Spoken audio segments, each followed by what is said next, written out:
I'm thinking of buying a house where my parents and sister can live with us. If you're not up for it, we can consider divorce. Sure, but you might regret it. Regret? No way. My husband shrugged and chuckled. However, a month later, he would face an unimaginable crisis. My name is Amelia. I'm a 40-year-old office worker.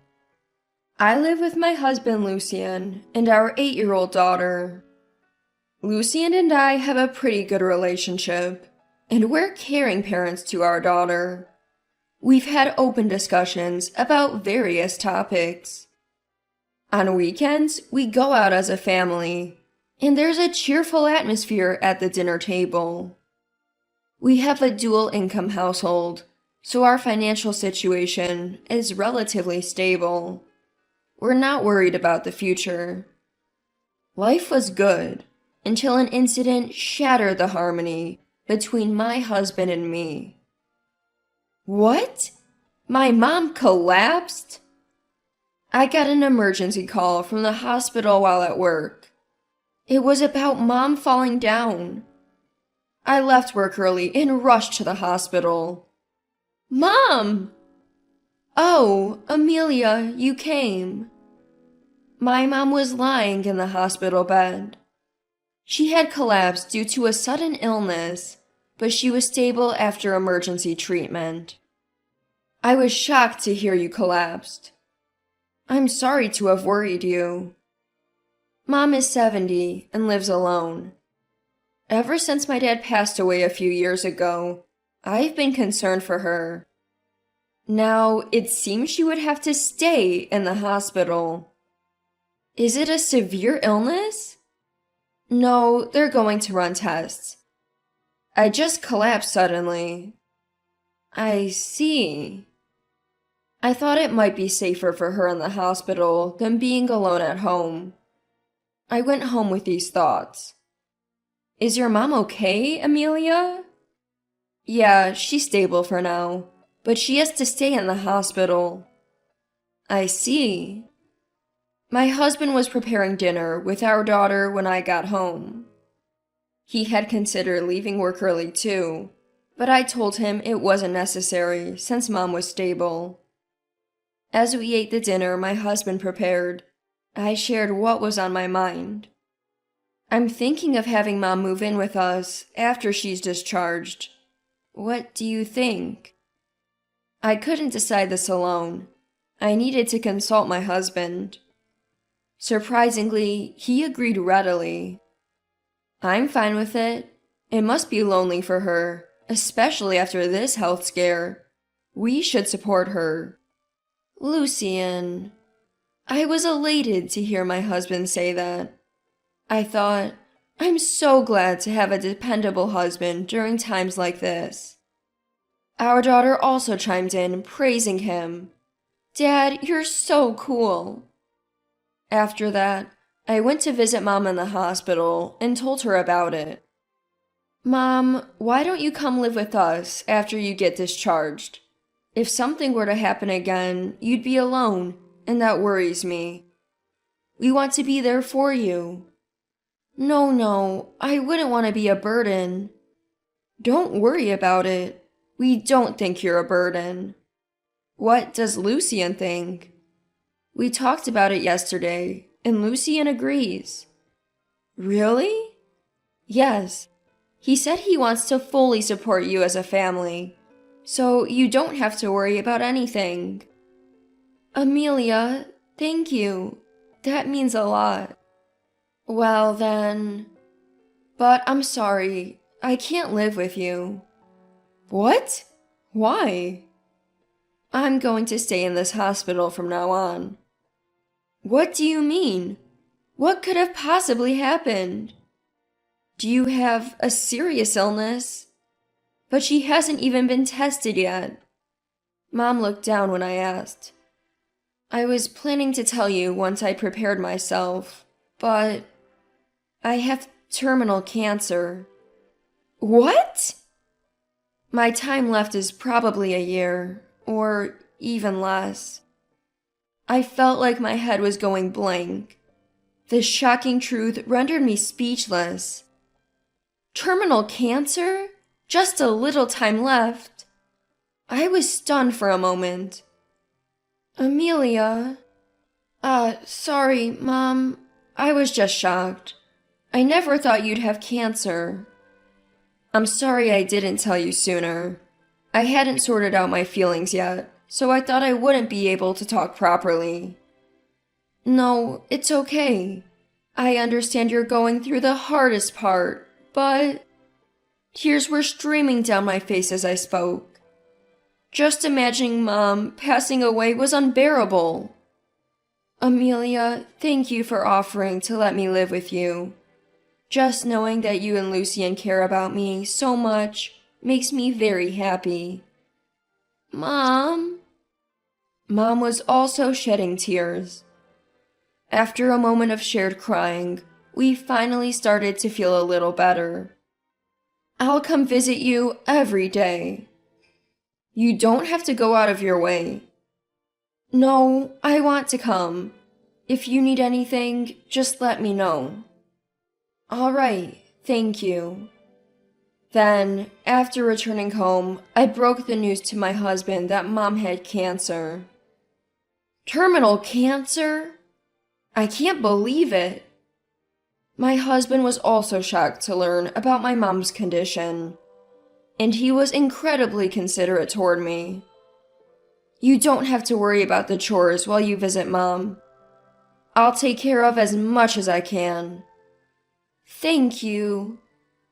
Because my husband was supportive, I was able to spend every evening with Mom at the hospital after work. On days off, my daughter and husband would join me, and Mom seemed so happy. I was incredibly thankful that my husband created an environment where I could cherish the limited time left with Mom. I continued to visit her regularly. However, day by day, Mom's condition worsened. Mom, are you okay? It's getting pretty tough, isn't it? Oh no. About the inheritance. Let's not talk about that. It'll only make things harder. But it's important. Please, let's discuss it. All right. Mom said this with an unusual seriousness, so I listened to what she had to say. What she told me about the inheritance left me in disbelief. Turns out, Mom had assets worth more than $2 million. Upon asking for more details, I learned that Dad had initially invested in real estate, and Mom continued those investments after inheriting them. Thanks to that, she was able to earn more money than when Dad was making money. I want you to inherit the properties I own and continue investing, she said. I remember how Mom and Dad used to insist that I learn about investing. I didn't understand why, but I was told that it would be a good idea to acquire this knowledge, so I studied accordingly. I also gained experience by actually investing in stocks. Mom then told me something shocking.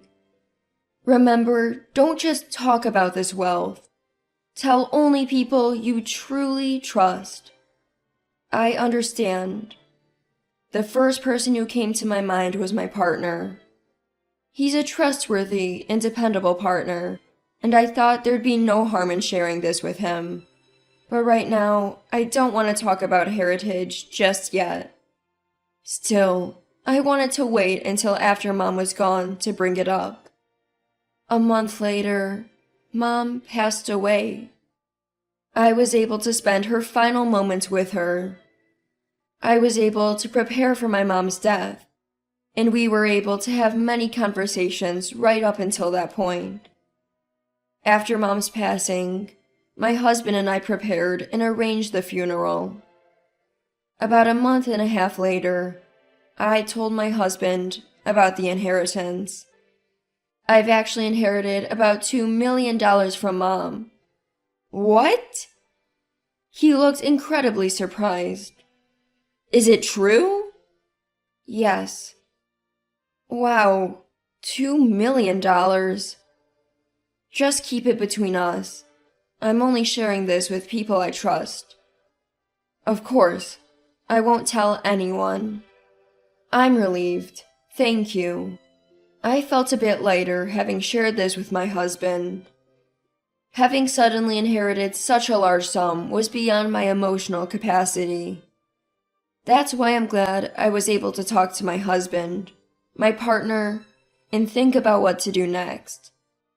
But from that point on, my husband's attitude began to change subtly.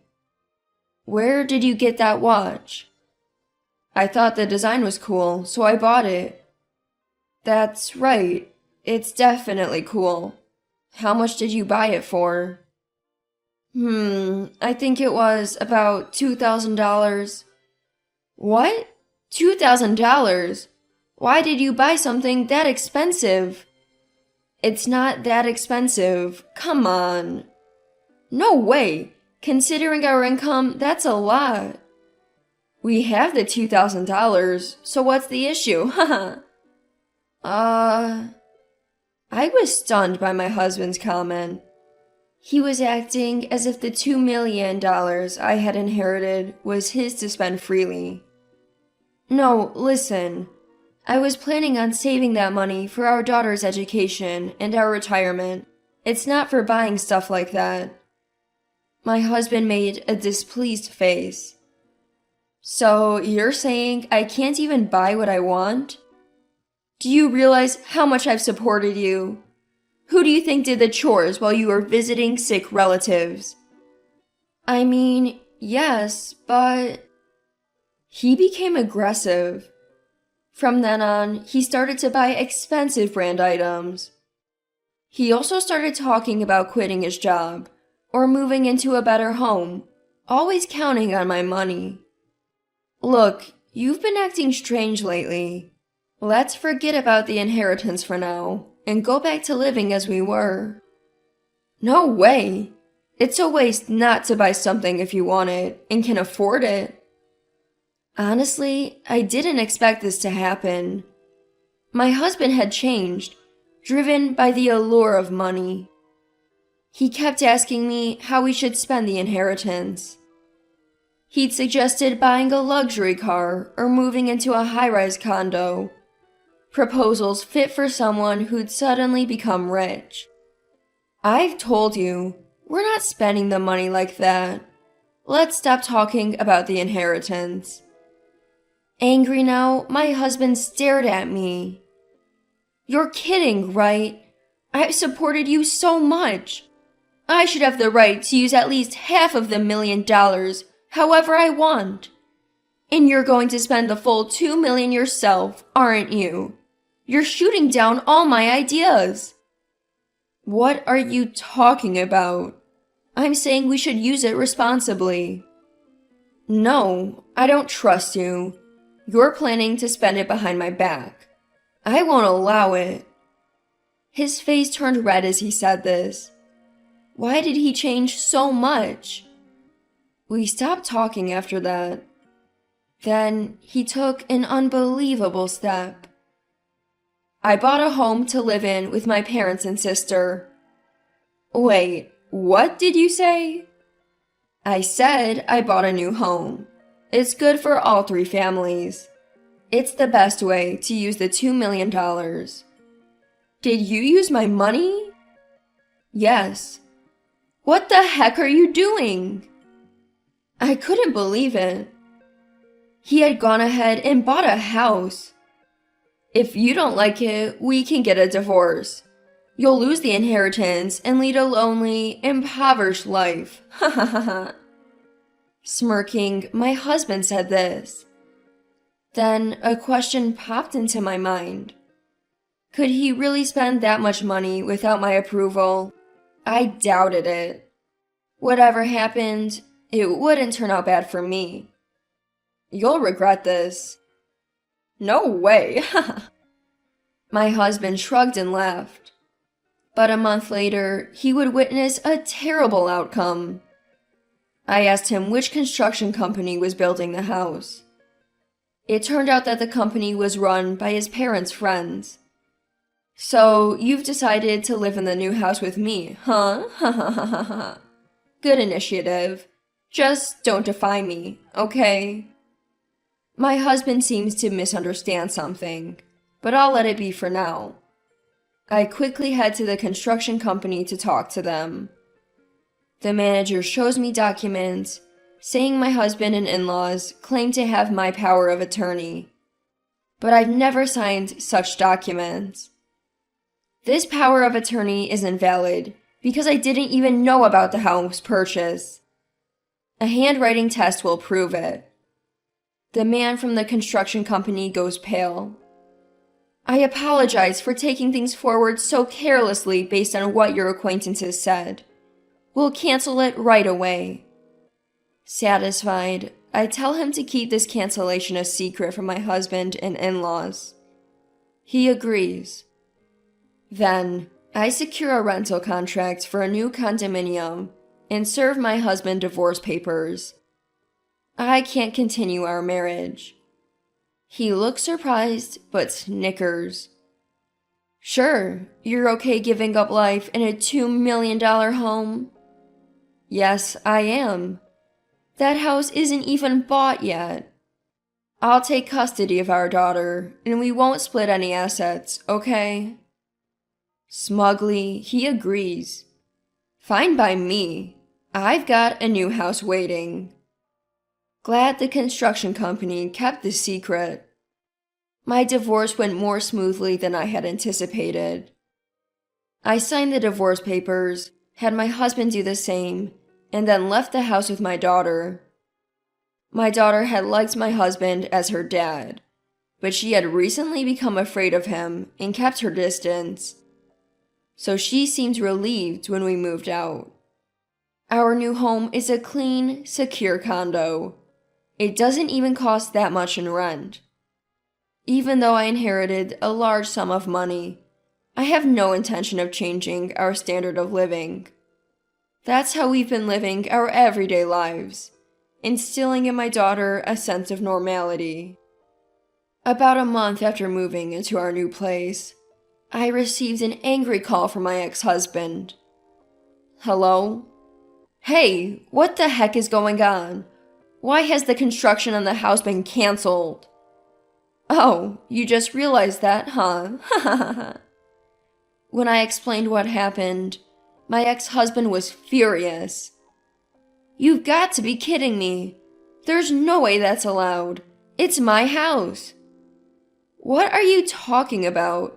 You just put the house in my name because I have assets. At that point, it became my house. Besides, you forged my power of attorney, so the whole deal is off anyway. You can't be serious. My parents have already moved out of their house and are staying in my current apartment. We all plan to move into the new house, so it wouldn't matter if things felt cramped for a while. That's not my problem. You brought this on yourselves. So, please, Amelia, can't we just pretend the divorce never happened? No way. I don't want to see your face ever again. Don't call me, and if I see you, I'll call the police. Oh, and by the way, I could legally come after you for buying the house without my consent. But I won't, as long as you and your family stay out of me and my daughter's lives. That's harsh. My ex-husband seemed deeply shocked, but he agreed, probably because he didn't want to get sued. Later, I heard that my former in-laws had gone on a spending spree, buying up designer brands, and even lost money in stocks without any knowledge of what they were doing, racking up a huge debt. I was shocked to hear this, but it's no longer my concern. I'm spending peaceful and calm days with my daughter. I plan to continue watching her grow and let her do whatever she wishes to do. That's what I intend to use my inherited money for. along with continuing my investments to grow my assets.